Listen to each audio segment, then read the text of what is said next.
No, people comfort themselves with these statements. So do not despise little things. The widow's story was changed by little oil. Now, what am I telling you? In the parable that we're looking at, this guy comes and says that, now remember the widow said, I have nothing. Then later on says there's little oil. This guy accuses the master and says, I know you want to reap where you did not do what? So he makes the same accusation that you gave me nothing, but you are expecting much from me. But the Bible says the master gave him what? He gave him one. But here's one thing I want to show you. When the master comes, he praises the guy who had multiplied 5 to 10. He says, well done, good and faithful servant. You have been faithful in little, you'll be given to be in charge of much. It is the same words that were spoken to the guy who had 2 and had made 4. In other words, God's reward is the same as long as we utilize what we have given to the uttermost. So don't worry much about what others are doing. Worry about what you are doing. This is what I've used in life. I don't really concentrate on what others are doing, except if I want to inspire myself. I focus on what I have to do. So I have very little time for backbiting. It's not there. Because I focus on doing me, being me, and doing my things. The earlier you begin to focus on your little, the earlier that little begins to do what? To grow. Now this guy says one interesting statement. He says, I was afraid, therefore I dug and buried your things. In other words, he scores another point. Why many of us fail to thrive is because we are afraid. You'll be talking about entrepreneurship here. In the definition of entrepreneurship, almost any definition you get, you'll find one word in there. Many words, but there's one word that never misses, and the word is risk. Yes. There is no entrepreneurship where there's no risk. If whatever you are doing has no risk, it's not entrepreneurship. Find another type. It can be an NGO, it can be a church. Because the church has no risk. Entrepreneurship is about risk-taking. You start a venture, you take a risk that you may lose your money. That is entrepreneurship. Those that have been in business long enough know that the higher the risk, the higher the returns. And entrepreneurship or entrepreneurs must have a healthy risk, willing to risk. So they take risk. So what risk did I take for me to start my business? I sold my car and got the money and put it in the business. And then I started walking. Now walking is okay when you have not been driving. You know what I'm saying? Yes. There was a time that I used to walk and it was okay. But because if you have been walking and people find you walking, they can't say, the guy is finished, we met him. But if you are walking, then you start driving, then they find you walking. You know what the story is? What is the story? Guys, achitachan.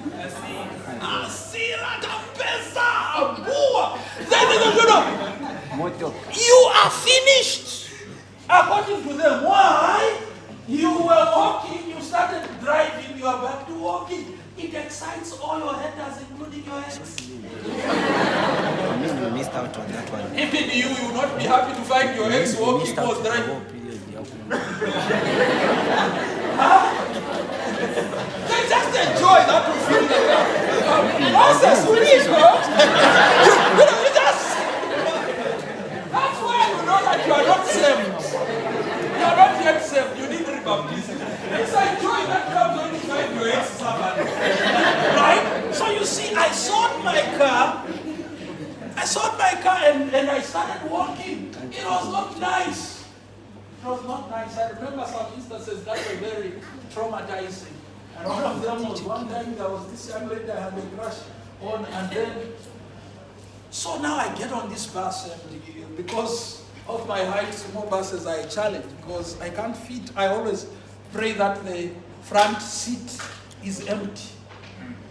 But unfortunately, everyone wants the front seat. People are generally selfish. Even those who can fit behind, they want to be in the front seat. So the bus arrives, the front seat, they summer. So I have to go behind. Then that wicked conductor comes and said, 5 Mumuyo. So now we have squeezed ourselves. And for me, because I can't fit, my knees are close to my mouth like this.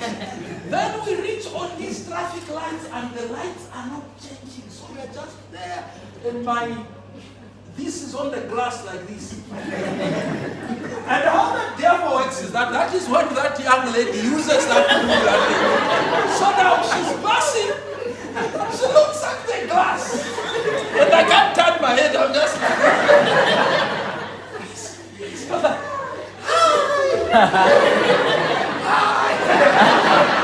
like the devil is a liar.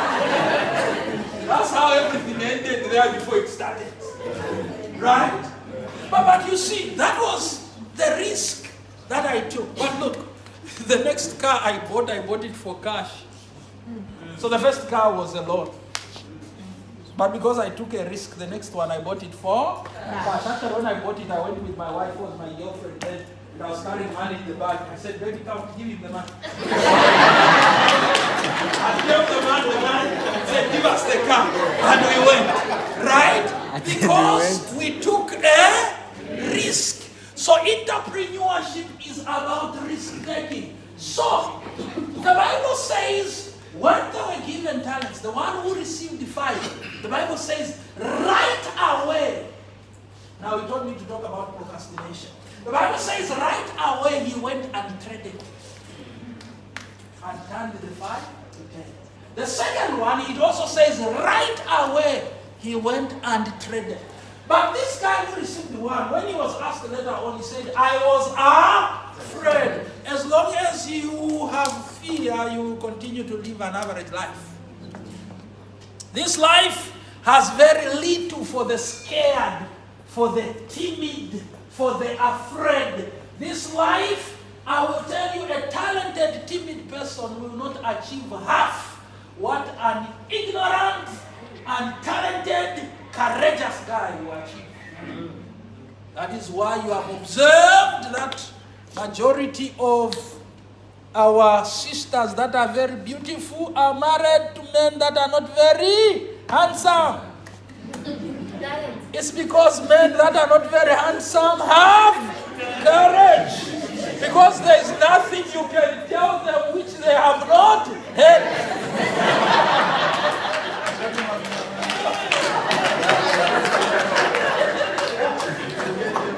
Yeah. So, nothing new to them. If you say your nose is even just smiling, I hate that one in grade 1. From grade 1, people talk about his nose, his head, his whatever. So, he just goes on. He's courageous. And that's how you normally call him. But how did he manage? Courage.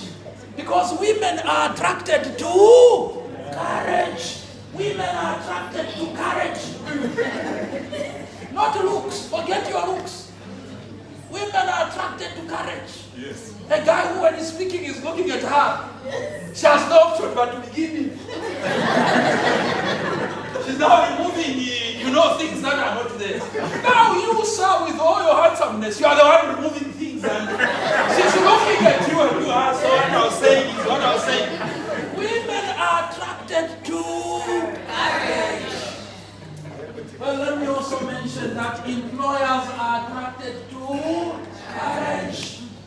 An ignorant, confident young man will always get the job. Yeah. Because they can tell that he's ignorant but courageous. If we pump him with knowledge, he's an asset. Because it's easier to pump knowledge in somebody that is courageous than to pump courage in somebody that is timid. I have missed what I have said. What I have said is, if you have 2 people, one should be filled with courage, the other one should be filled with knowledge. It's an easier task to pump knowledge in an ignorant person than to pump courage in a timid person. So when I'm presented with 2 people, an ignorant, courageous person and a knowledgeable, timid person, I'll pick the ignorant, courageous guy. I can easily fill him with knowledge, and immediately he's a knowledgeable, courageous guy. He's an asset. Unfortunately, courage is not taught. You yourself must work on yourself to develop. So I will tell you, for those of you that are looking for jobs, job employers begin by looking at how you are seated in the interview. And some of you, in the interview, you are seated like somebody who is about to apologize. Posture is everything. So you go in the interview, they're interviewing you, and you are saying, pardon? Sorry, sir. Yes, sir. But we are interviewing a manager. No one can employ you. But another young man who comes sit there. Now don't sit arrogantly again. So what are you saying? No. But you see, you are seated there courageously with confidence. When you answer questions, you look at the person who is asking. When this one is asking, you look at him and say, oh, thank you, sir. I appreciate your question. You're asking about my background. I should say that I come from quite a hard background. But the advantage of that is that it has helped me learn to handle very tough situations.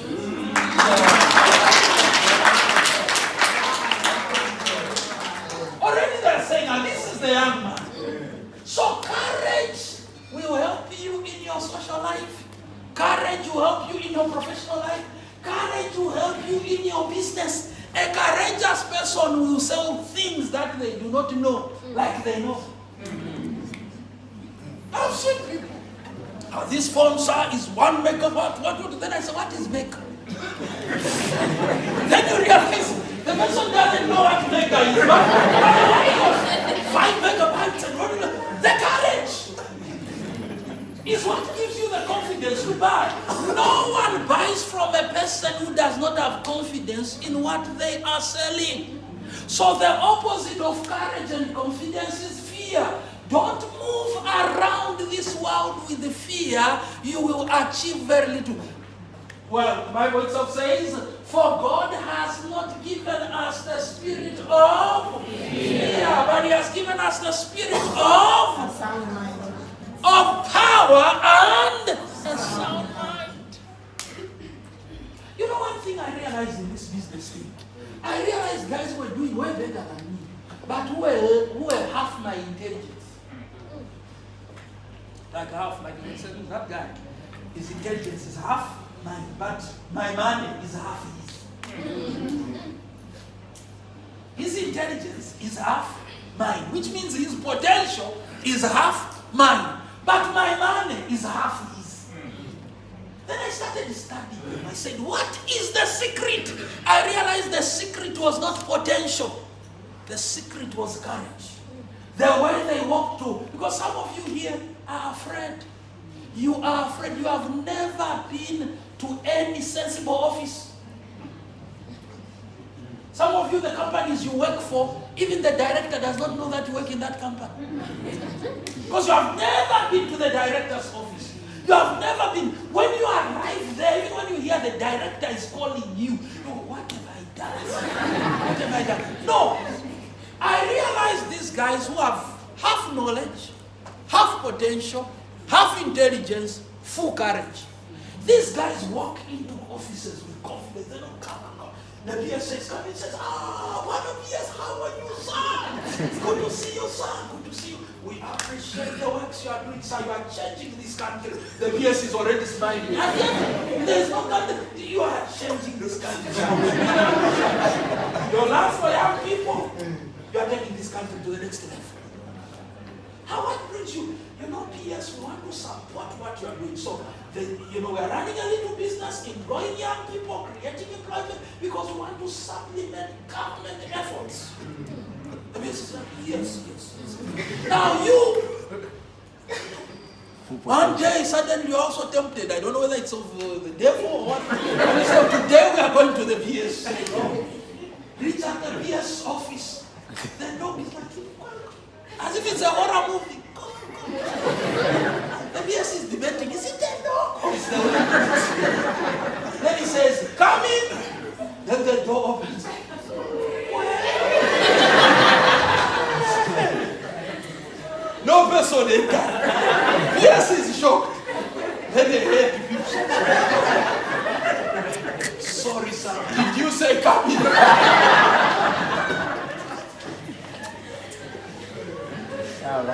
Says, yes, coming. Then moves one step away from the PS, right by the door. Like you are ready to run away just by the door. Sorry for disturbing. So you are already a disturbance. The man has already counted you out. You look like a sorry case. Obviously, you are here to beg or to cry about your situation. You are out. Walk in these offices with courage. Knock on these doors with courage. Talk to people with courage. You should come and see my staff. When you work for me, you wake up after 3 months. You will literally wake up. Because even now you enter my office, I'll chase you. I've told my staff, don't enter like a ghost. Where? I said, get out. Knock again. I tell them, when you knock, don't knock like police. Come. Again, don't knock like a dead person. Knock confidently. Come. Come in. Where? Good morning, sir. I've come for this. Speak audibly. Some of you, somebody, pardon? What are you saying? Speak audibly, confidently. This, I want you to understand that life is mind games. Life is about perception. We are now living in a perception-driven world. The opportunities that come to you are dependent not on really who you are, but on how people perceive you. If they perceive you to be useless, no matter how useful you are finished. If they perceive you to be useful, no matter how useless you are, opportunities will come your way. And I'm happy that my elder did a presentation with you on personal branding. That is what branding is about. Brand yourself like a prospect, not a suspect. When you leave the office and the phone goes missing, you should not be the first person on the list. That guy, the way he looks. When we mention your name, everyone should, you can get a phone, that one, just the way he looked. The issue is, don't be afraid. I'll tell you guys, I don't know how to tell you. You will miss out a lot on this life if you are fearful. You can be gifted, you can be educated, you can be talented. As long as you are not confident, opportunities will bypass you. And it will go to people with half everything you have. Just because they have the courage. So do not be afraid. Jesus Christ continues to say this. When you read in Mark chapter 5 and he talks to Jairus, when Jairus' daughter dies, and Jairus now somebody comes and says, your daughter has finally died, stop troubling the master. Jesus turns to Jairus and says, fear not.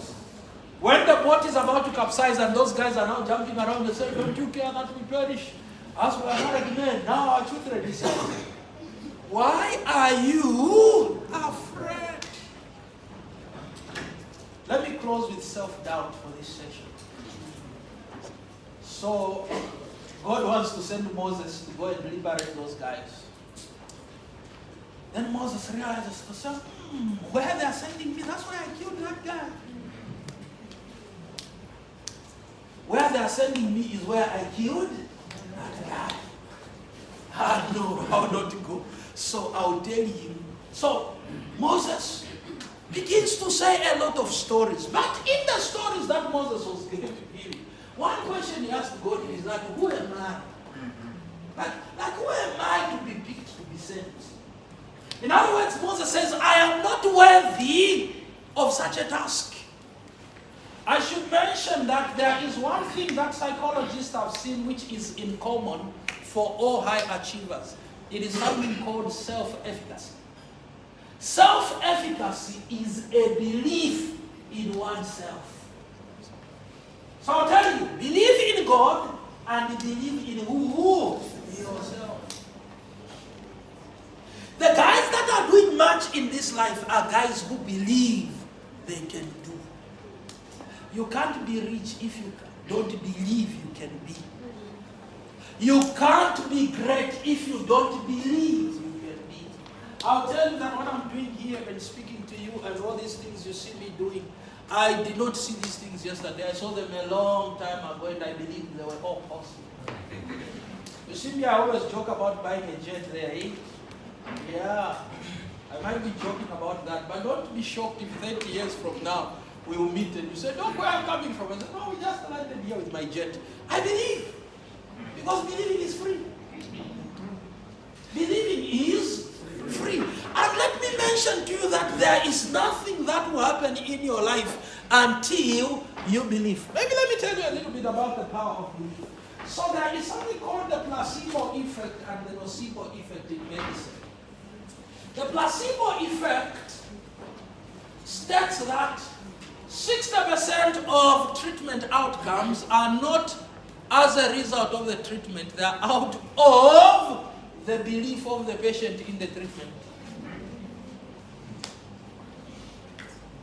You know what I'm saying?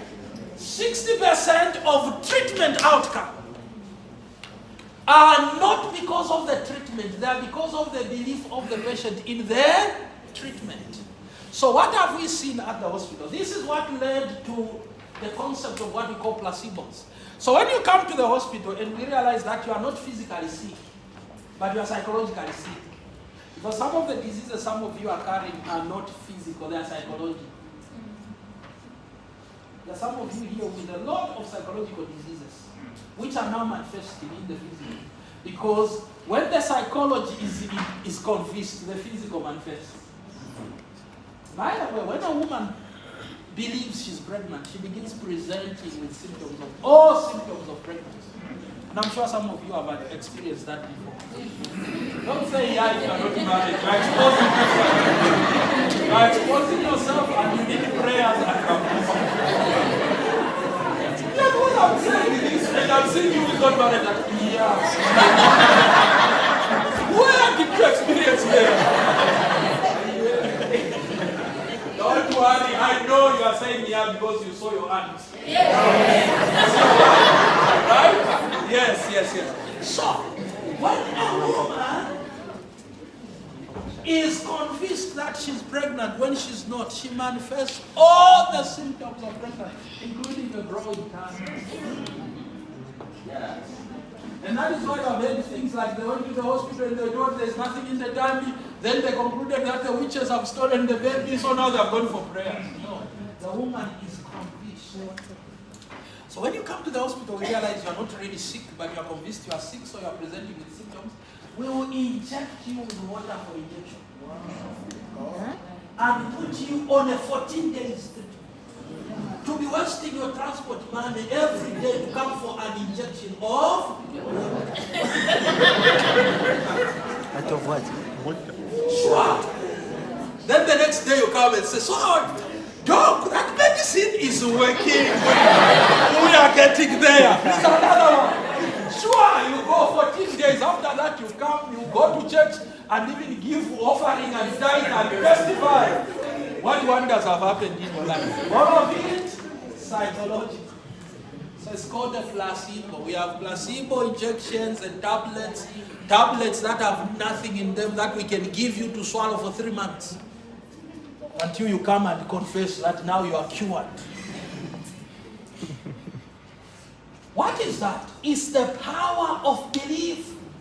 When a person believes, things manifest in the physical, because the spiritual is above the physical.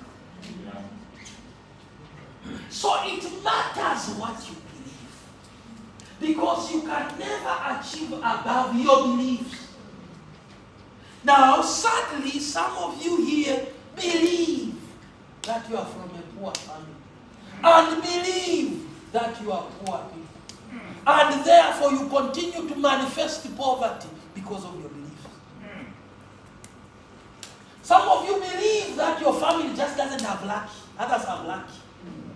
Not realizing that luck is created. So you continue being an unlucky person because of your belief. Some of you believe that in your family no one gets married well. Some of you believe that in your family no one gets promoted. And I will tell you, Jesus Christ says, may it be unto you as you believe. Wow. That is why before he healed anyone, he always asked one question: do you believe? That other man said, Lord, I believe, but help thou my unbelief. I don't know what he was saying. He says, I believe, but help you thou mine. And he says, I believe, but I don't believe very well. It was the same case of Zachariah when you read in Luke chapter 1. Zachariah was a priest right in the temple. Gabriel appears and says, Zachariah, your prayer has been heard. Because Zachariah at that point is an old man. The wife is old also. They don't have a child. And they have been praying for a child. The angel Gabriel appears just and says, your prayer has been heard. And he says, what is the sign? How will I know that it has been heard? Gabriel got annoyed. He said, Zachariah, did you hear a knock? And then you said, come in, then I entered. Are you not shocked that I just appeared from nowhere? Then I tell you that your prayers, he says, because you have not believed, you have shown unbelief, you will not be able to speak until the day the child is born.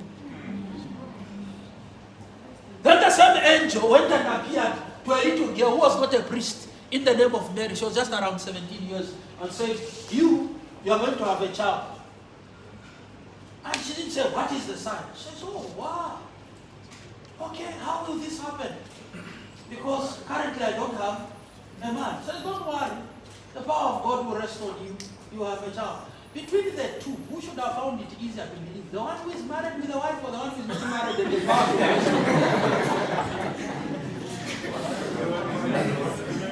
The one who is married should have found it easier to believe. There's a wife at home, there's potential of a child. But the one who believed is the one who has not known any man. And it happened to her. I'm here to announce to you that very few things will happen beyond your belief system. Beginning today, you need to shift your belief system. You need to begin believing that it is possible that one day 100,000 kwacha can sit in your account. Until you believe that, it will never sit there. If it sits there, immediately the bank will call you and say, we sent the money by mistake. Don't withdraw anything. That's why I'm reversing the transaction. You need to believe that one day you, not anyone else, can drive.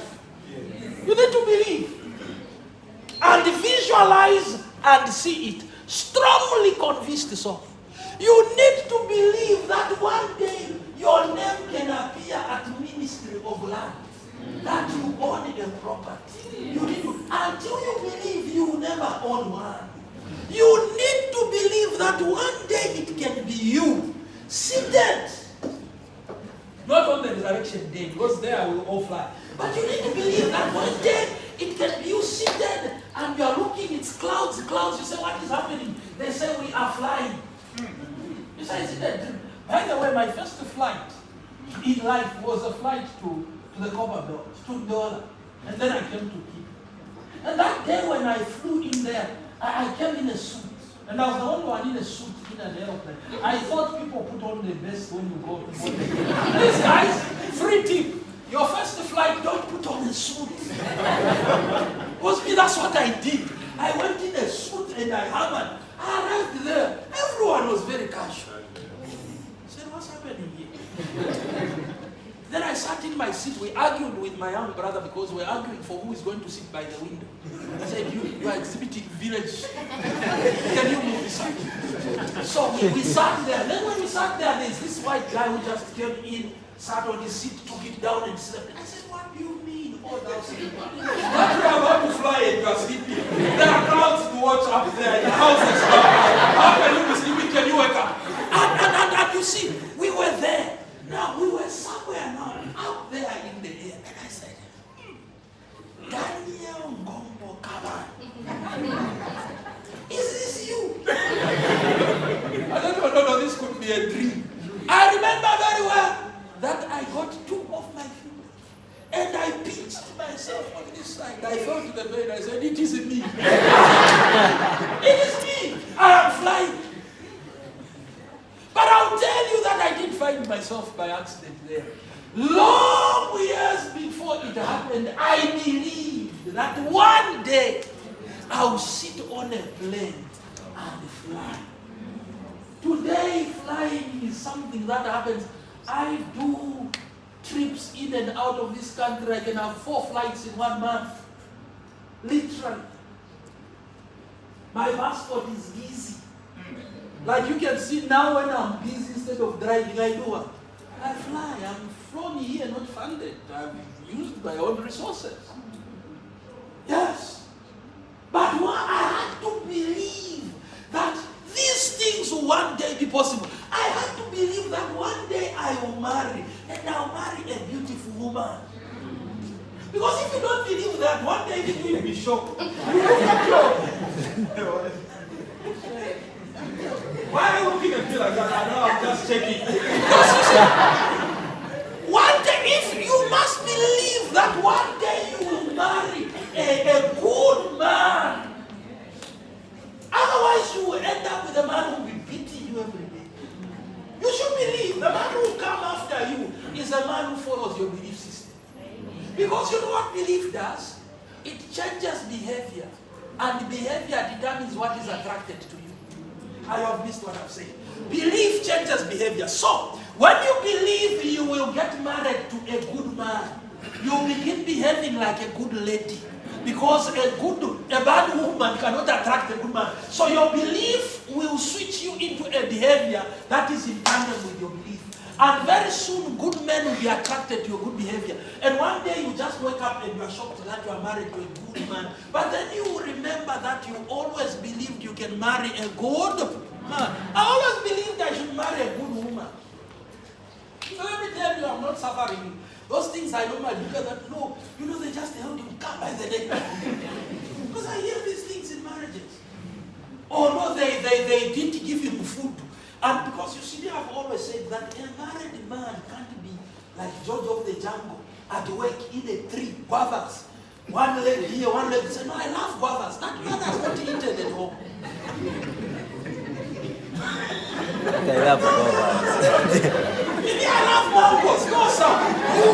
You have not.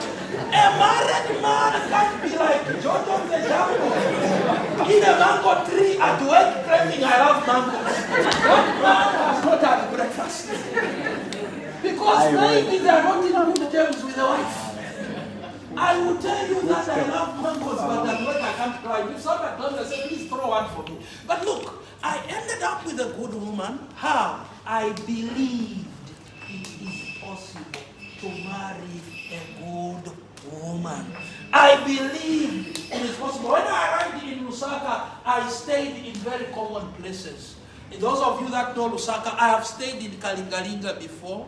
I have stayed in Kabwata before, those flats, and then Kabwata sited service, where actually one time, again the devil tempted me to want to propose to this young lady. Then she said, let's go and see where you stay. I said, the devil is a liar, we are not going there. What she said, I knew that immediately she says that place.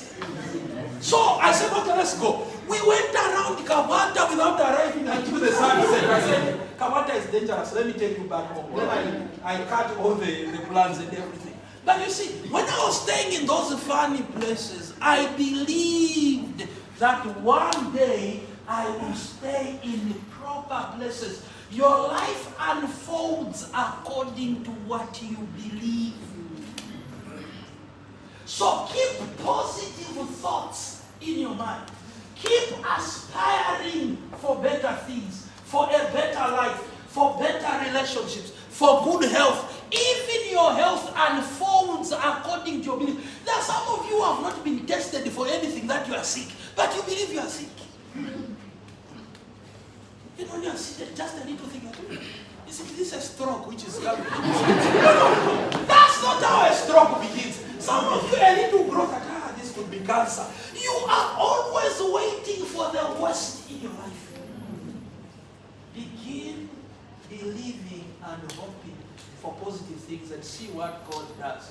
I hope that this first session handles your issues of fear, your issues of self-doubt, and puts you in a mode where you can begin to anticipate good.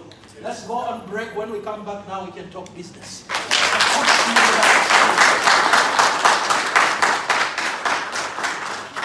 Wow, what a powerful conversation, right? Yes. Trust me, let me use his words. Do not despise B2 Do not despise that 250 web space. You're getting such information, right? Yeah. So, I don't know, maybe we can just have some questions. That's okay, that's fine. Yeah, maybe for the next 10 minutes, any questions that you have for Dr. Kabani? There's a question. I just want to add on what he said on self-belief. Welcome, first of all, to PhD. Thank you so much. At the time Dad was doing his master's, I was doing my undergraduate rules. So I know Mom and Dad very well. Wow. No, how good to hear that. Yeah, so self-belief, colleagues. At some point, when I was finishing my undergraduate at the University of Zambia, University of Zambia had entered an agreement with one of the universities, University of Toronto in Canada. And they said, in this cohort, we are going to have the best student to do what? Get the scholarship.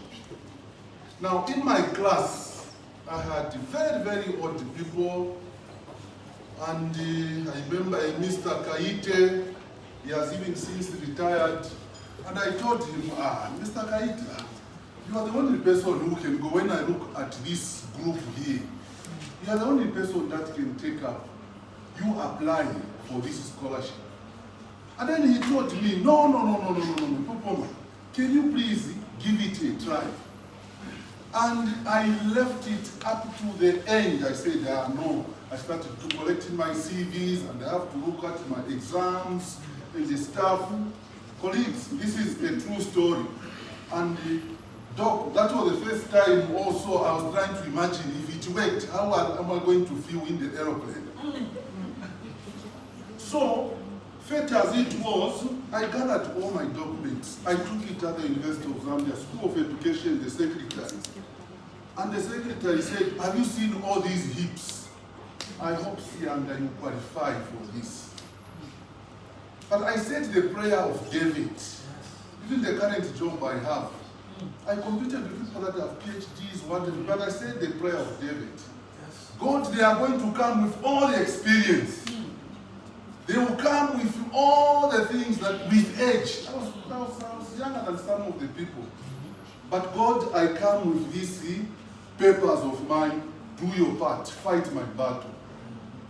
And after a month or so, I had terrible malaria. I received a call from the late Odakakua.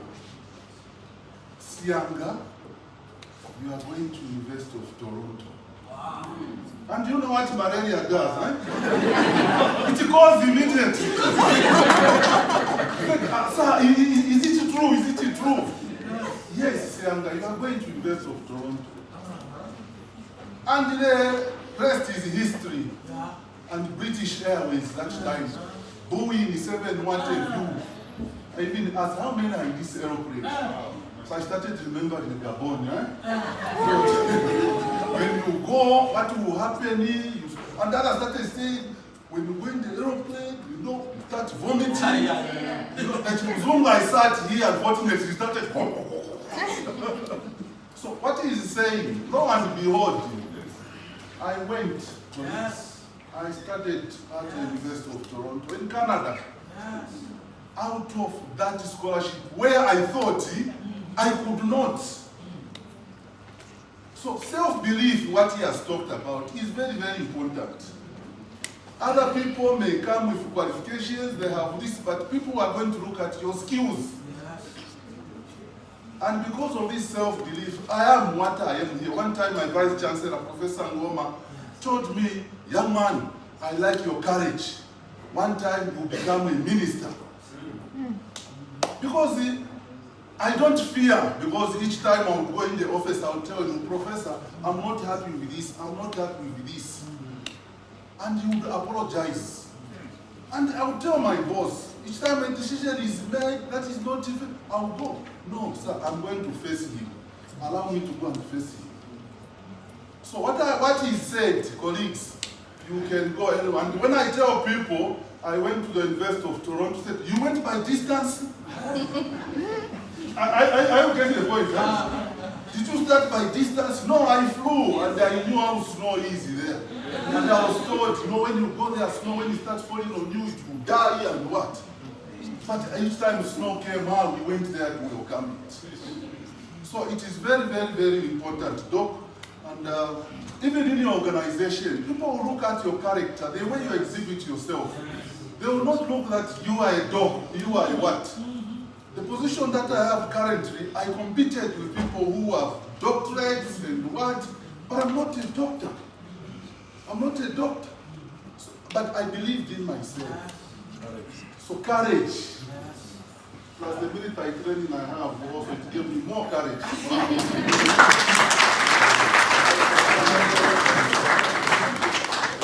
Okay, so maybe we can have one question from this side and one from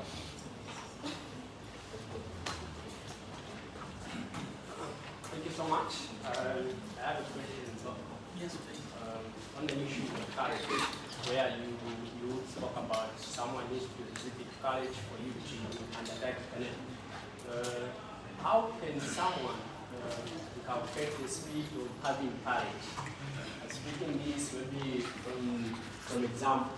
Yes. I was one of the persons who maybe even if I know the answer in class, I just sit quietly, I can't do anything. I remember the first time that I picked up my lecture in the teacher that was teaching, he came silent to me. He was, are you the one that I was teaching? So I'm asking, how can someone rise from that to a state that can maybe stand before people and speak and be able to do that?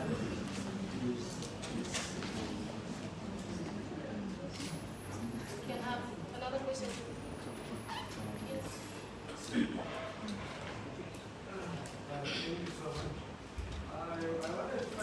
Sorry, maybe you can just introduce yourself. You can also. All right, my name is Clement. Yes, nice to see you in person. We are together in the GNK club. Yes, a club of excellence. Yes, so my question is, I'm sure there was a period in which you decided to say, I think I'm going to make it. You started to gather courage. So my question is, who are you looking up to?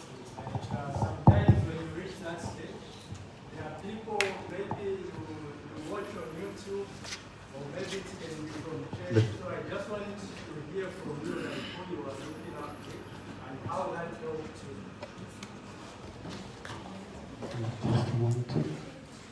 Is there a lady with a question?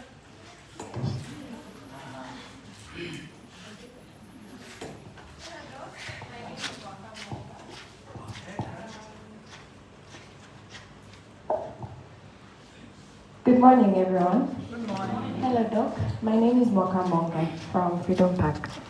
So my question is, how do I discover my potential? What is the best way to discover my potential? And the next question that I have is, you spoke of an entrepreneur taking healthy risks. So how many risks am I supposed to take when I am conducting or doing a certain business? How many risks am I supposed to take before I know that this particular business isn't for me? Those are the questions I have for now. Thank you.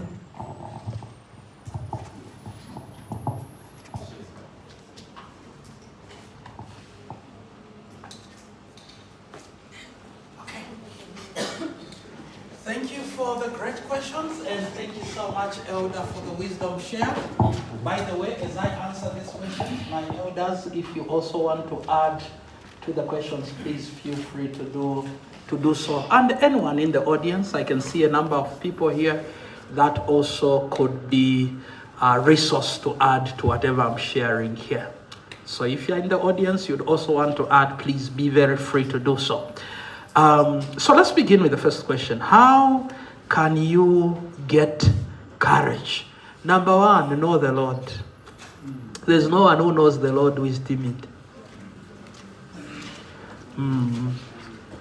Fear is a product of ignorance. That is why women only fear when they don't know you. You have not realized that? That there's a girl who just opens the minister's office like, oh, you are here. Here I'm drinking this water. And you're like, ah. You have never seen it, eh? Where there's a man that everyone fears, but there's a girl who does not fear him. That girl has some knowledge of that man beyond the knowledge you have.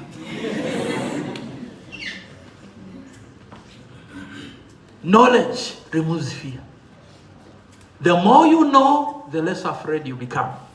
You have seen people who play with the snakes? It's because a snake charmer knows which snake is poisonous and which snake is not. Some of you have broken your legs running away from poisonless snakes because of ignorance. No, we found it, a cobra. We go there, we find it's a whale. This is the cobra you are talking about. Like a little thing, like that. Some of you even believe. I've seen, my wife has a phobia for insects. And oftentimes she runs away from harmless insects. I said, baby, you will break your leg one of these days. A moss. You know what those moss are? They're harmless. It will come. Right? It's because she knows little about the insects. Because my wife is not a village girl like me, I'm a village boy. So insects are not an issue. A lizard can't scare me. A mice or a chameleon. Now there are some of you here, if we told you that a chameleon is passing here, what happens? By the time you come out of there, 3 teeth are out. Running away from who? A chameleon. That is harmless. Because to you, your knowledge about chameleons is limited. Whatever you are afraid of, learn and know more about it and your fear goes down. The guy who knew mathematics in your class, was he afraid of the mathematics exam? No, those guys just want we're writing what time? 9 hours? Let's go. But you where mathematics, trigonometry was a rumor, like cosine, sine. When they tell you that tomorrow we are writing mathematics, what do you feel in your stomach? Like there is a hammer that is beginning to run. So fear is a product oftentimes of ignorance. The people you fear, the more you know them. I normally see this even with my employees. The first day at work, when they don't know me, even the way they say, yes, sir. No, sir. So come in very fast. Sir, you are calling me? 1 year later, Iwe, I am coming. Iwe, where is this one? Boss, you are calling me. Say, oh. Because they say familiarity breeds contempt. The more you know, the less. It's like even God. The more we know him, the less afraid we become of him. The more we just begin to love him. Well, some of you now, your knowledge of God is that he's preparing some brazier somewhere to cook people. And whenever you think of God, you don't even want to think about him. Think of God, you are thinking of your sins, you are thinking of hell, you become scared. So how do you deal with fear? I've said number one, know God. You can't know God. And why? The word of God defines you. So when you read Jeremiah chapter 1, God in there speaks to Jeremiah and says, I knew you before you were born. Before you were in your mother's womb, I knew you, and I anointed you as a prophet to the nations. Then the Bible says, Jeremiah said, me, I'm just a child. God said, do not be afraid, lest I confound you before them. Everyone who had an encounter with God, Moses ran away from Egypt until he met God and got to know him. The same guy who ran away came back, very courageous, and went straight to the palace to meet Pharaoh. And he said, I've come here so that my people can go. The disciples, when they had really known God. You should go and read the courage of Paul and Peter. Those guys went preaching, they whipped them, they are back tomorrow preaching. They were not afraid of anybody. Daniel, Shadrach, Meshach, and Abednego says this, that we are not careful. Daniel chapter 1 says 23 going down. We are not careful to answer you in this matter. But King, we want you to know that we will not bow down to worship your image. Because the God whom we worship is able to save us from your finance. But even if he doesn't save us, we will not worship. They knew in who they had believed.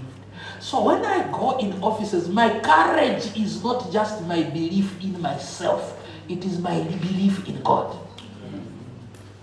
Actually, what gives me the greatest courage is my belief in God. I'm walking into the office as a child of God.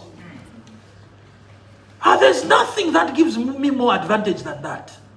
That's why one time when my dean threatened me, so when I was in university, there's something that happened in the school which we're not happy about. Students protested. They didn't break anything, but they marched into UTH.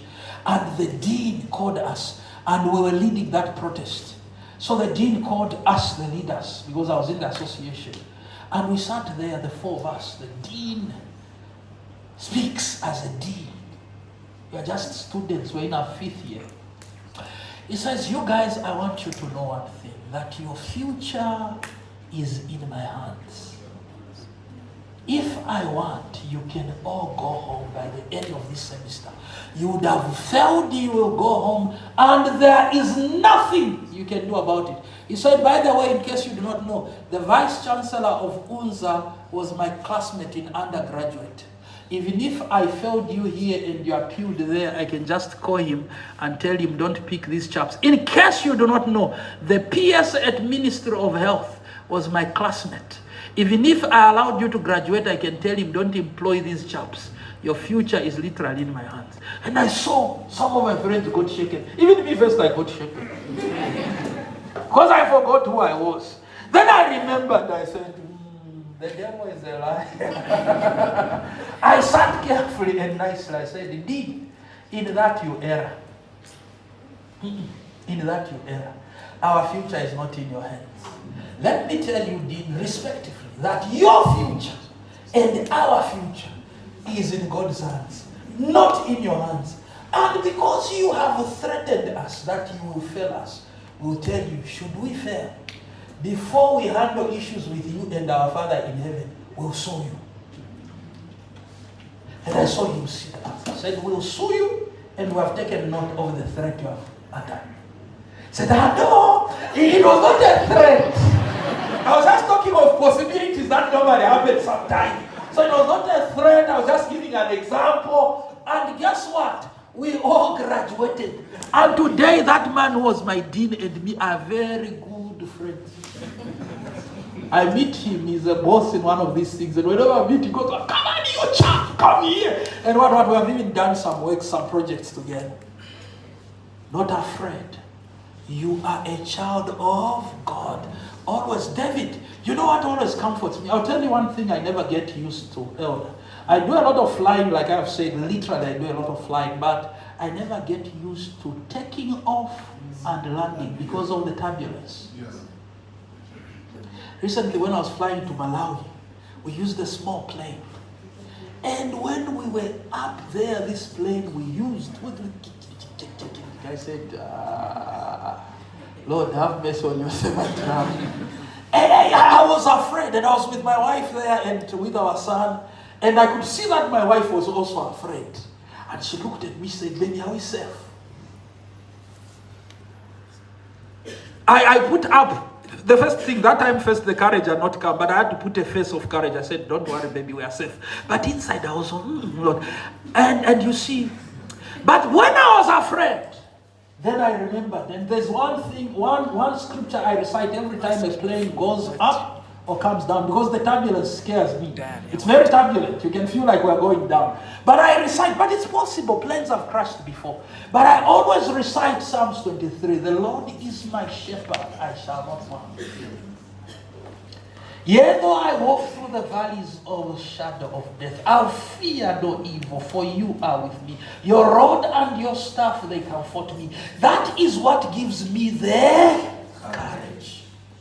So guys, know God, and whatever you're afraid of, learn more about it. If you're going to see a big person who scares you, read more about them. Go and check them on Facebook. Read more about them. It will begin to give you a comfort about them like you know them before you meet them. What builds more fear is when you are opening an office to a person that have told you the PS, you don't even know, is he light or is he dark? Is he tall or is he short? Ignorance creates more fear. Then I should also mention that what builds courage is association. Associate with the people that are courageous. There are some of you that hang around us now is a group of cowards. I know those. When we were young, you can be in a group of boys who like a certain girl. But all of you, when she passes, she's a Kapita. But none of you has the courage to go and say, you look nice. Nothing. There are groups, people who hang around in groups of the fearful. And this is what I tell people, even those of you who write exams, the people who fail exams are people who are scared, and people who hang around the scared, and people who hang around the scared. Those who are scared, they fail. Because when you are afraid, adrenaline is released, it inhibits the functionality of your brain. So you forget things, the brain locks. That's why you fail when you're afraid. Never go in an exam afraid. You will fail even if you know. Then number two, those who hang around the people who are scared. You're with people who, every time when you're studying, have you done trigonometry? Yeah. Even me, I've not done. It might come. What of cosine? This person is afraid and continues to instill fear in you. Then, the third group that fail are those who hang around the scary. The scary are not scared, but they love intimidating people. We had this in school, where you are studying, you are reading, the guy just passes. You are reading chemistry, then he just passes near you. Sokatoa.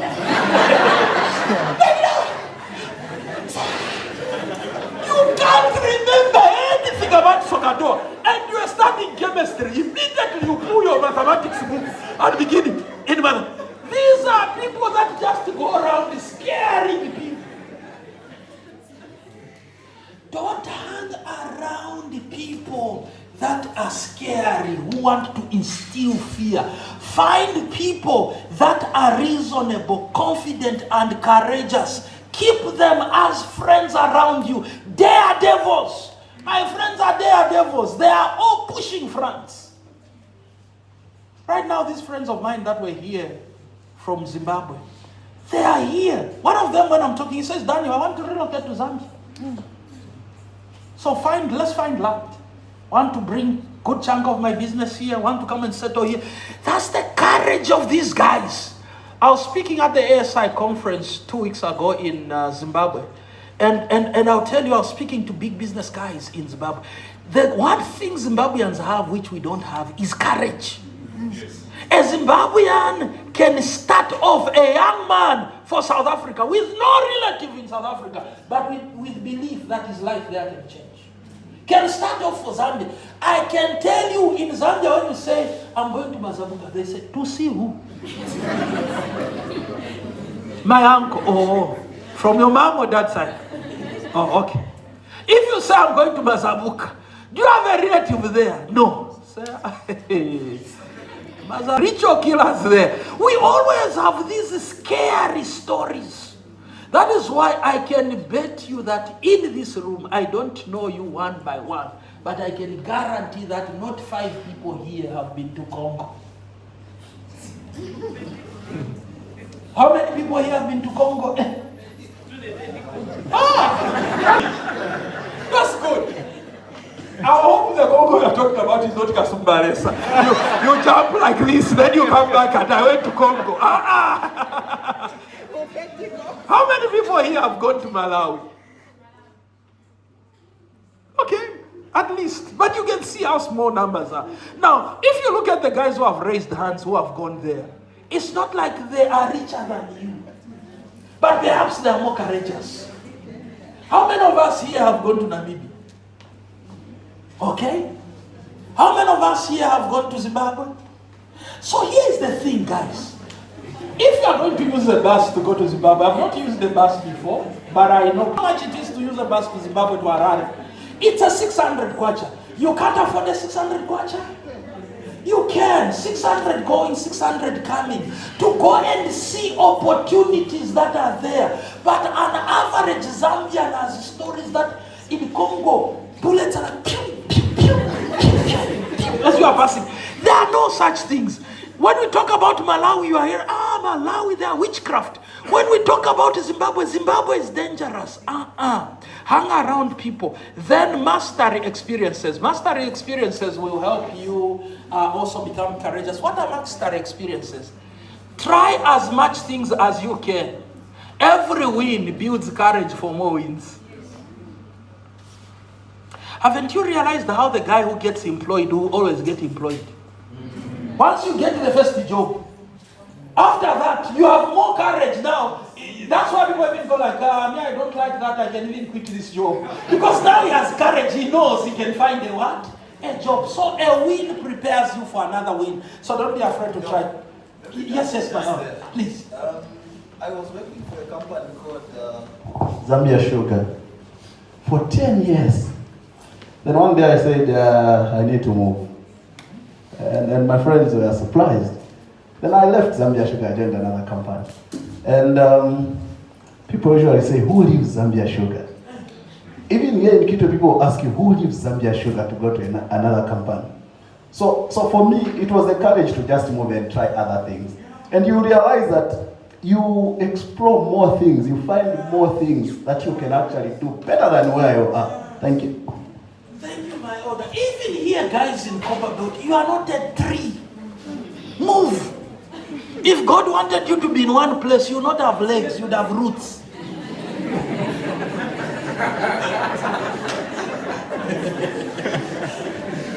Legs are evidence that you need to do what? Move. Sometimes leave Kitwe and say, no, 1 month I'll be in Ndola. Go and be in Ndola for 1 month, explore. I can tell you there are people who have, one day one of my employees said, sir, he heard that I was going to curfew. He said, carry me.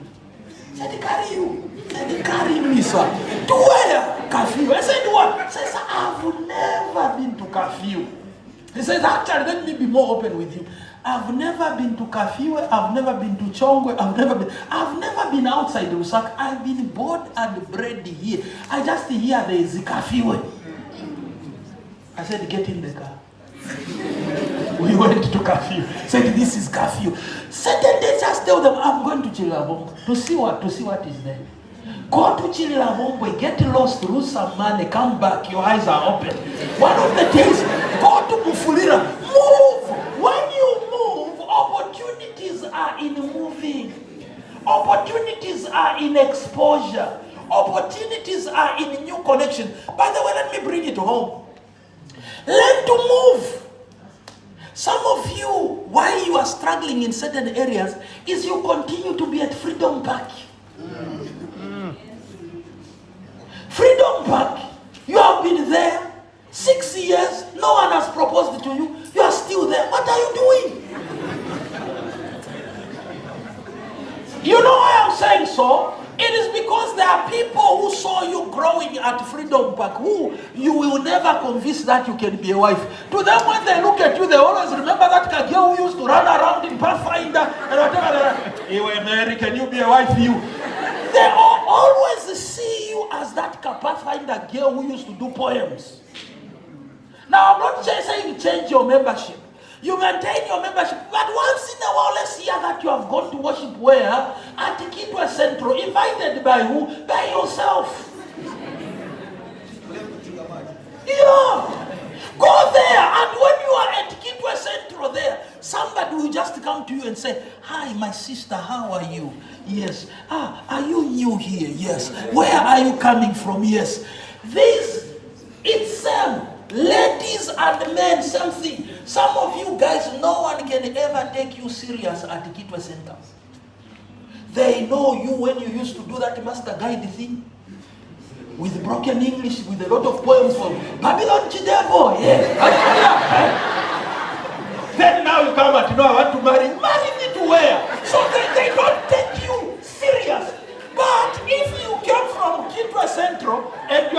at Riverview. Where them, they are just seeing your latest version in a slim fit. Wachaya naka spoil, naka flag. But how are you, mama? She's thinking this is marriage material. Where has he been all this time? Move! Hallelujah. So when I come back here, I should hear that people are just crisscrossing in this church. Don't keep yourself in one place. There is nothing wrong with you. The only problem might be that you are not moving. So you have exhausted the opportunities where you are. Opportunities might be in another place. You are beginning now to convince yourself that no, maybe there's something wrong with me. No! Move to another place. That makes sense? Yes. Who do I look up to? That was a question. I can give you a few names that you can go and check out. So, who are some of the people that I follow? Hey, I follow quite a lot of people.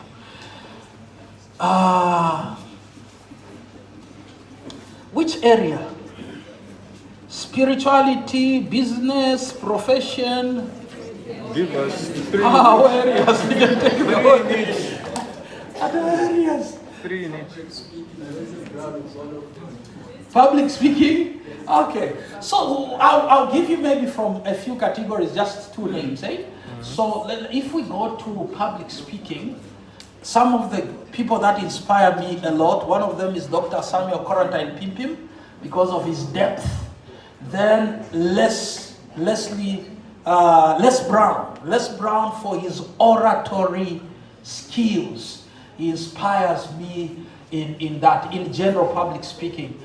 If it is preaching, of course I am inspired by guys like Randy Skid.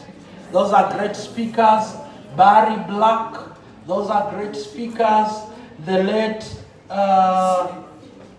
who is the late? Our powerful preacher in the church? C.D. Brooks, those are great guys. David Ashtrek, those are great guys. Away from our church, from other churches, Mensa Otibio, he's Pentecostal, powerful guy. Joshua Suleiman, but you need to be careful, there are 2 of them. There's one who is solid, there's one who is confused. But the one who is solid, Joshua Suleiman, great guy, he's also Pentecostal, and I listen to him, a great teacher. The other guys that I mentioned are from our church, Randy Skid, David Ashtrek, and I don't know who else I mentioned there. Yeah? Those guys, yes, the CD Brooks. Then business, you learn a lot if you can listen to Vusi Tembekwayo. Some of you should know him. He is a loaded guy. And who else can I give you to listen to? Go and search for a young man on Facebook who runs a page called The School of Hard Knocks. The School of Hard Knocks. Go and search for that boy. The only thing he does is he interviews millionaires. Just within short minutes, he goes like, how did you start your business? What great lessons can you give? What mistakes did you make? In 5 minutes, you learn so much about business. And by the time you have watched 3, 4, 5 videos, you get principles of business. The School of Hard Knocks. Go and search. It's a young white guy who interviews people that way. Is going to help you very much. Great speakers, Professor Lumumba is a great guy that I follow and learn quite a lot from. Nearby home here, if you talk of preachers, Dr. Papu from South Africa, he's a great man, very smart man. I love him and I learn quite a lot from him. And then there are guys whose names are forgotten. I have to get their names and then send for you. So I'll send to Ashley, then I'll do a list of people you can follow and learn from, that I follow and I learn from. Okay? Then of course I learned quite a lot from my parents. It's a signal of why we should all take parenting very serious if we get the privilege to be parents. Okay? Because your parents will shape you. A lot of what I do was shaped by my parents, who were shaped by my grandfather. My grandfather were buried is a retired pastor. That's Pastor Charles Ngombo Chikote, where I get my middle name. So shaped, and then we were shaped that way. So you can be the next person to shape. But some of you might say, oh, me, I didn't come from a great family. Somebody has said, if you didn't come from a great family should come out of you. Yes. So you can be the one to produce the next big thing. So just be deliberate about that. My mom came from a church family. Pastor, my dad didn't come from a church family, but he managed to produce kids that are doing what I'm doing with you here. Literally all my siblings can do this. Right? Yes, so that. The last question from Marka was, how do you discover your potential? You discover your potential through experiments. You discover your potential through experiments. Try things, guys. As long as those things are not a sin, try them. Where you see me here, I'm experimental. Learn to try things. Go and try farming. Make losses, it's okay. You have learned that farming is not your thing. Where you see me here, there's no one who masters without losses. To reach mastery, you have to try things and make losses. And I can give you a list of losses we have made before. Personally in business, through trying things. There are businesses I tried, some things I tried until I came and said, I don't have this is not for me. It's like singing. I'm very convinced that I can sing. But there's something that happens between the brain and the mouth. So, in the head I can hear the right notes. But then the next person is claiming I'm not singing the right things.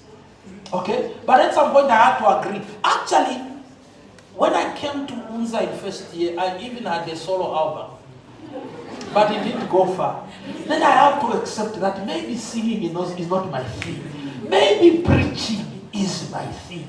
Then I read the scripture by Paul that says, let each one of you abide wherein he is called. Guys, identify what you are naturally good at very quickly by experimenting at a young age. And once you have known what you are good at, refine that. That is what makes you get in the Champions League. Have you heard what I'm saying? I've said, experiment and quickly learn what you are good at. When you identify what you are good at, refine it. It will take you in the Champions League. I'll tell you, now God has gifted me. There are many things I am good at. Many things I'm good at. But one of the things that I'm good at is public speaking and teaching. Hey, you see what I'm teaching you here, right? I'm not reading this from anywhere. Okay? And I don't prepare like yesterday because I'm coming to speak to you. I prepare in advance, not because I'm going to speak to you, but because I need to learn. So I just speak from what I've learned over the years. And we can change subject anytime. I was being given these topics today there at the table, and I'm teaching you without preparation. So, why am I emphasizing that? That is what I am naturally good at. It's possible that a fish can also learn how to run on the ground. But for it to think it will outrun the impalas is madness. Because naturally a fish is not for running, it is for swimming. It is possible that an impala can also swim, but if it will jump in the river and think it can outswim the crocodile. So find out what are you naturally good at. But how do you discover this? We often discover it, one, through try and error. Don't be afraid to try things, especially when you are still young. Because when you are still young, you have many chances. One guy who bought a useless car, that car called the Cooper something. What is that car? Mini Cooper. Because you can't buy a Mini Cooper in your 45 years. What are you planning? But he bought that car. When he gets in, he's going like this. The girlfriend also is going like this. They sit in there, they look like they're in the candy team. Then my young brother came to him and said, you're not serious with life. How can you buy a Mini Cooper? I said, my friend, me where I am just 23 years old. Even if I've missed, is it really possible that at 7 days I can say why I'm poor is because I got a Mini Cooper at 23? No, I still have time to redeem myself. And truth, he has redeemed himself. When he married the girlfriend, said, let's sell this nonsense. They sold and they bought a proper car that they are using as a family. What do I mean? That's the advantage of youth, is that you can make mistakes and redeem yourself. But here's what I've seen. Those who don't make mistakes in youth, make it in old age. Those of you right now who are not trying business, now with your retirement money, no, we have gone family. You get all the money put in tomato. Prices for tomato drop. As they drop, you're also dropping the other side. You are dead, out of depression. Why? You are now making mistakes with the things that you can't afford to make a mistake with. That's why I tell people, this is the time to get dumped and to dump people. Because when you don't do it now, you are going now to find that you are trying to dump somebody in a marriage. In a marriage, dumping is called a divorce. And it has heavy repercussions. So now when you see that the relationship has no direction, you have tried all you can, you have prayed, counseling, talking to elders, tell the sister to say, my sister, I think let's end this thing. Because when you don't end it now, you'll be forced in a marriage to end a what? A marriage. This is the time to try Airtel Money, fail at it. Go and try baking, fail at it, until you find what you are good at. How do you discover your potential? Listening to people who know you very well, but who also mean it very well. You know what I'm saying? People who know you often can see in you what you can't see in yourself. Jonathan told David that you are key when I look at you. So there are people who know you. Who are these? Your close friends and your family. But I've said, listen to people who know you very well, who mean very well. There are people who know you very well and utilize that information to tear you down and keep you at the same level. Don't listen to those. But listen to people, an uncle and aunt who has known you for years, and they tell you to say, you know the way I normally see you, I think you can make a good businessman. That person might be God speaking through them. The challenge I've seen is that when people tell us these things, many of us, it just ends like, with that fake humility where you are feeling nice what they are saying, but like, no, I don't think so. I don't think so. And you go and do nothing about it. Anyone in here who has ever been told something you are good at by a family member, a relative, or anything? Anyone? Let's hear a little bit. What were you told you are good at? Singing. You might have a future with singing. But sadly, I might find that you are in the beekeeping. Very far away from what you are good at. What have you been told you are good at? Baking. I hope you can go and do something with baking. I saw hands. What have you been taught? Cleaning. People make money through cleaning. This guy is one of them. This guy here and Elder Nkana we're talking about, they are making money running companies out of cleaning. Cleaning is not a joke. What are we told you are good at? Public speaking. Well, public speaking is money. Here, I'm speaking for free, of course, but I'll tell you.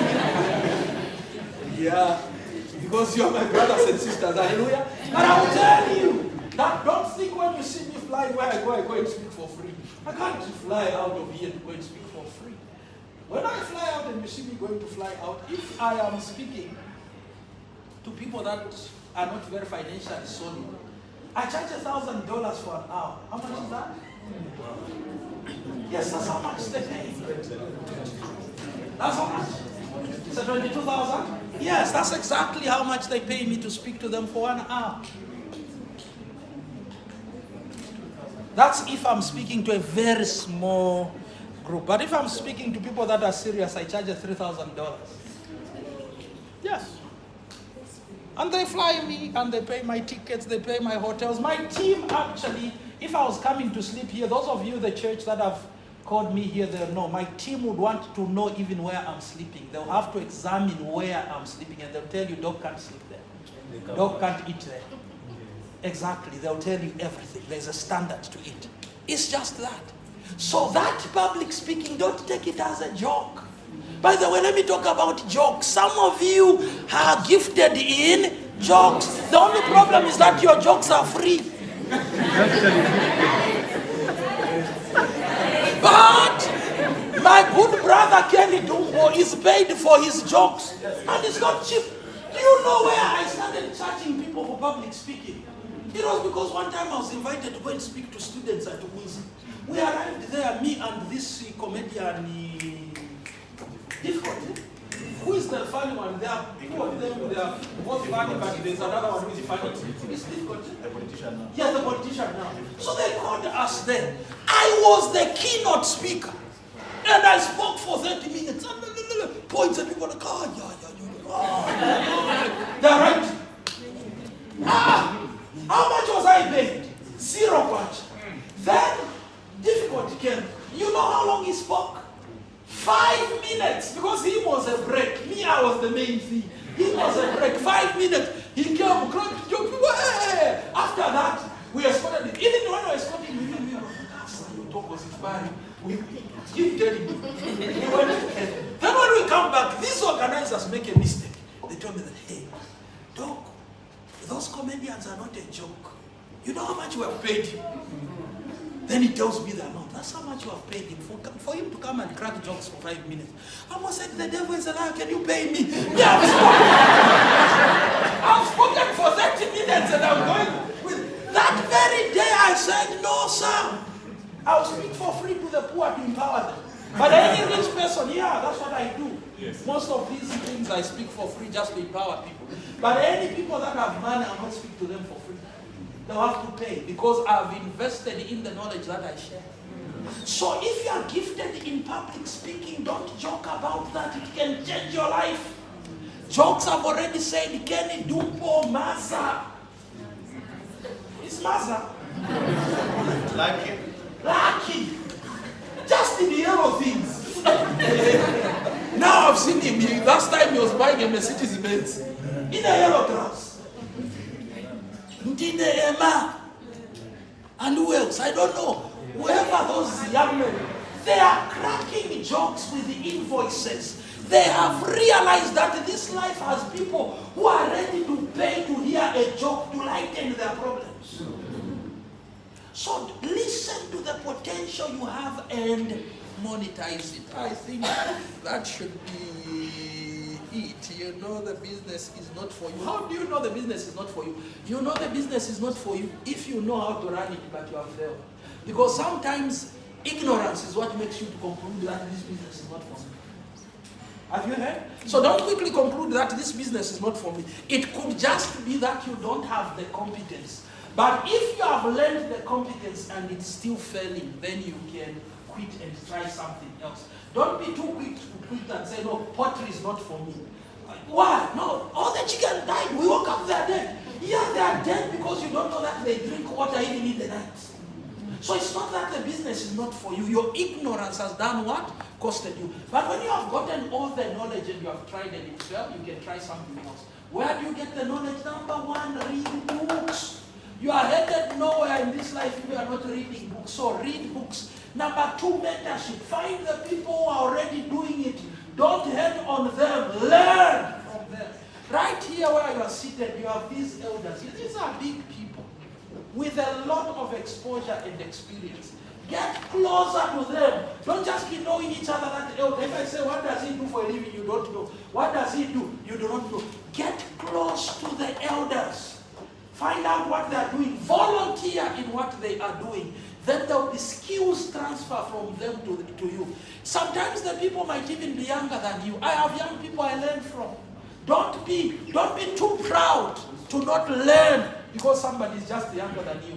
There are young people that I learn from because in certain aspects they are better than me or they are born ahead of me. I hope those answer the question.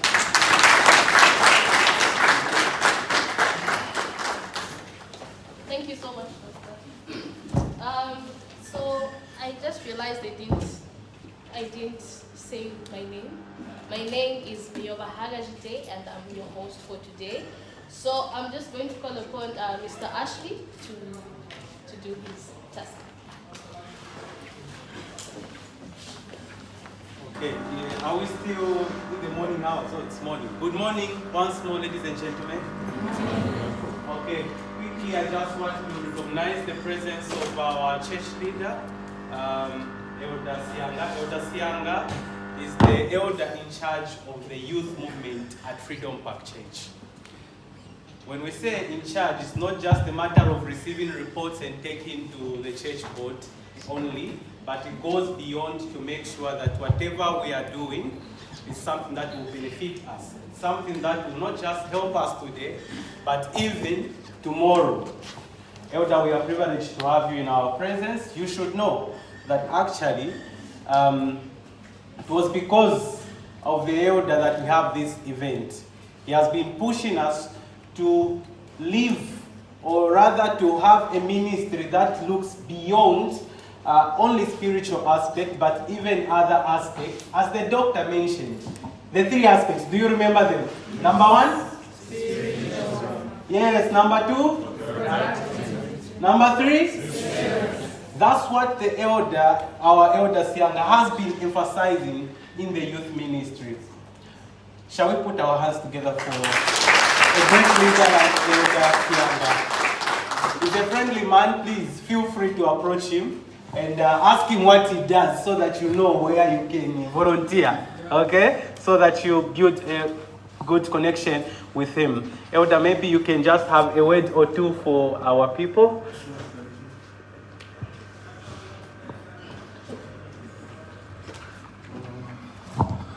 Sorry, I've broken the etiquettes of dressing.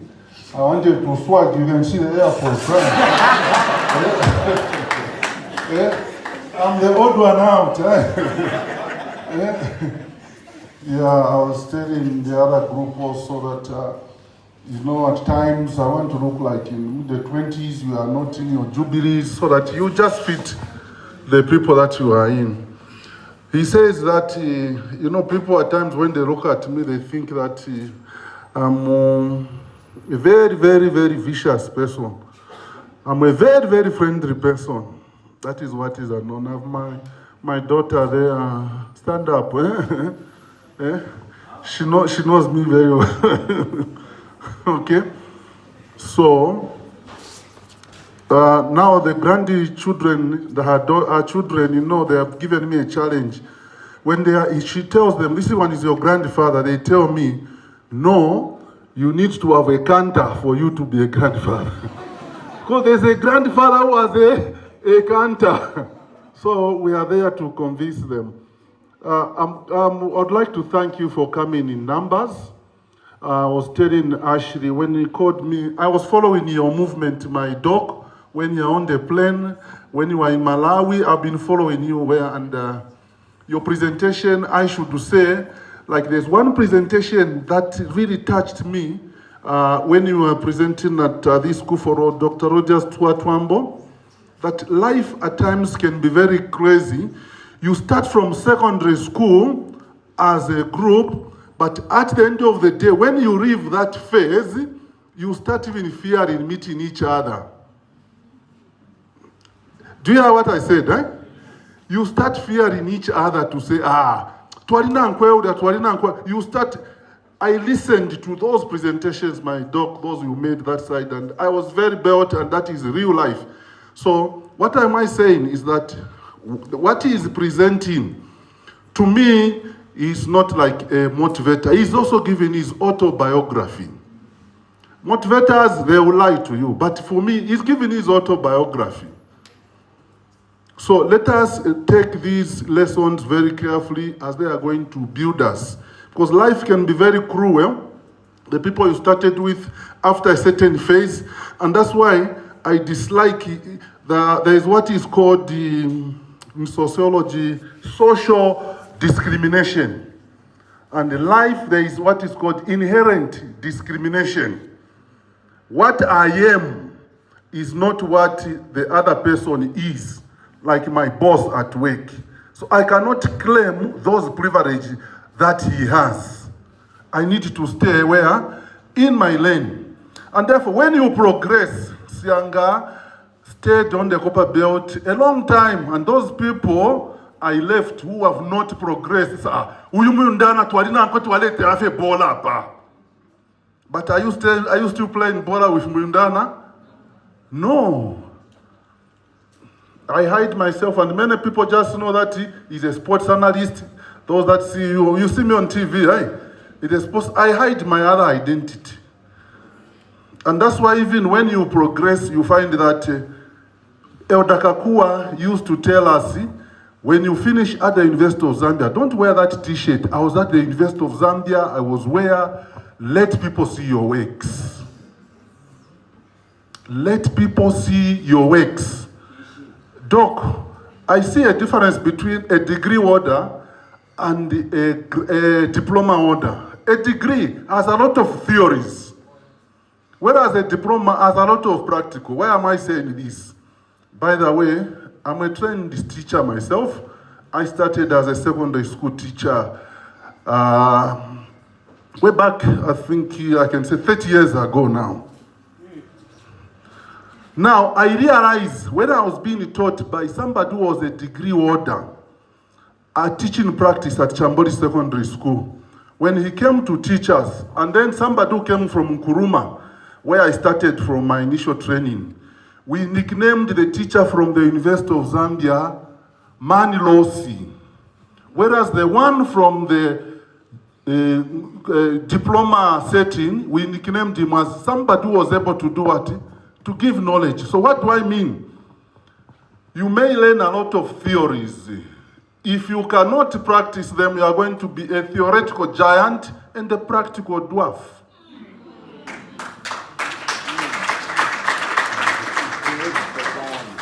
So it is not how many badges you have, how many diplomas you have.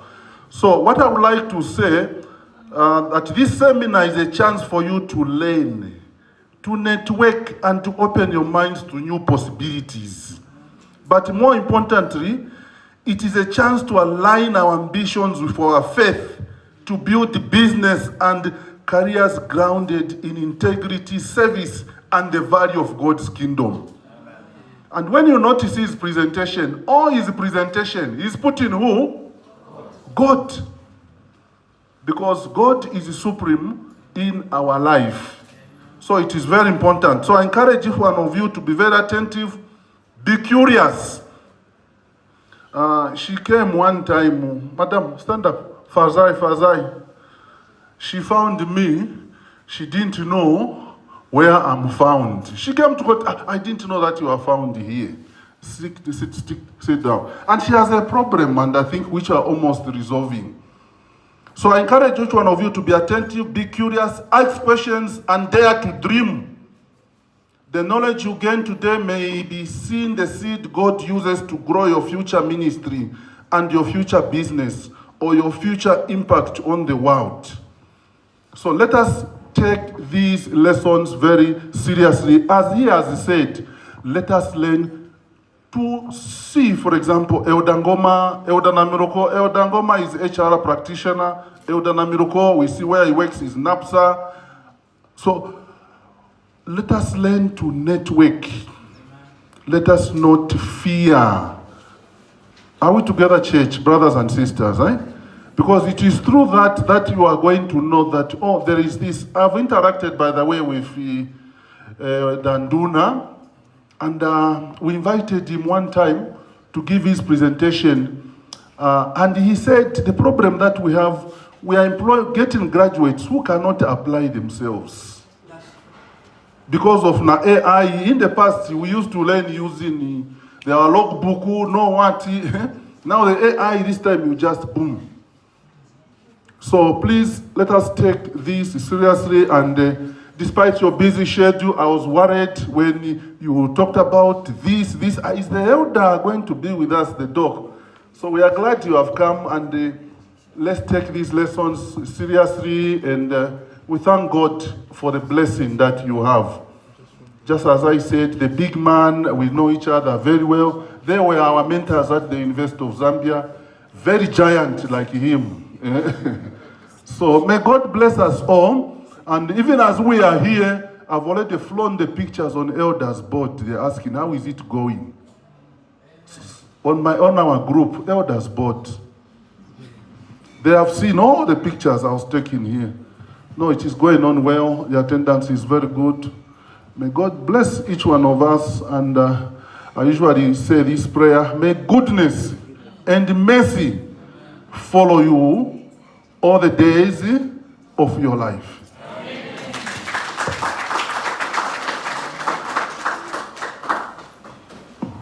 Thank you so much, Elder. So we are just going to take a short break as we're going to be having a poem from Miss Margaret Mudenga. Clap!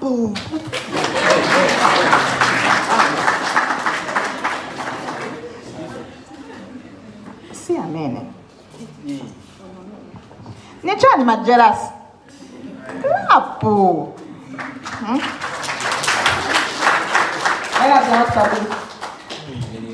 So anyway, it's not the Babylon devil, but it's something else. And from today, I'll be charging for my poems. So anyway, Idiro. Mani. Suza imvele. Unless una match are amplified. So yeah, go louder. So now what is happening is that I moved from a stage of doing Babylon in the devil, and then I reached the stage of what? Presenting real poems. So now, doing that, it needs a bit of music, you know? And then our speaker this side can only hold one, not two. Okay. Okay, now we shall go a cappella. Okay, we are still in the... Yes. Yeah, it's still morning, by the way.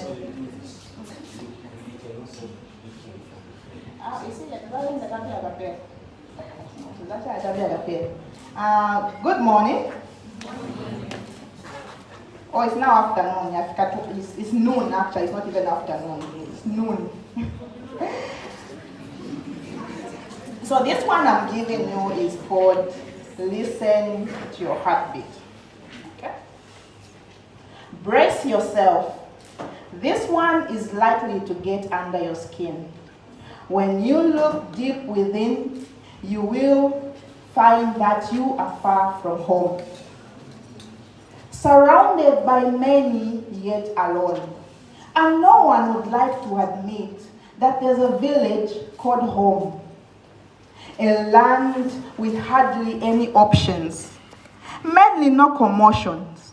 The basic notion is work by fist, because vision is only a mist. Where change is far-fetched, hope is barely stretched, lines are long stretched and dreams all snatched. A place where living is merely a breath, treading on the same earth. Even though, take a deep breath, way underneath. Hold on to that feeling. Yes, you can grieve, but you will not believe what you can receive if only you shut your ears and listen to your heartbeat. Where we are coming from, life is hard, mad, and scarred. We work so hard, nearly breaking apart, caught with no regard, caught off guard in a land of no surrender. Your tender heart torn asunder, then you just surrender to the night, longing for a ray of light. But despair bites tight right in sight. I'm done for. I cannot find my escape. I'm trapped in a single room with no space to gap.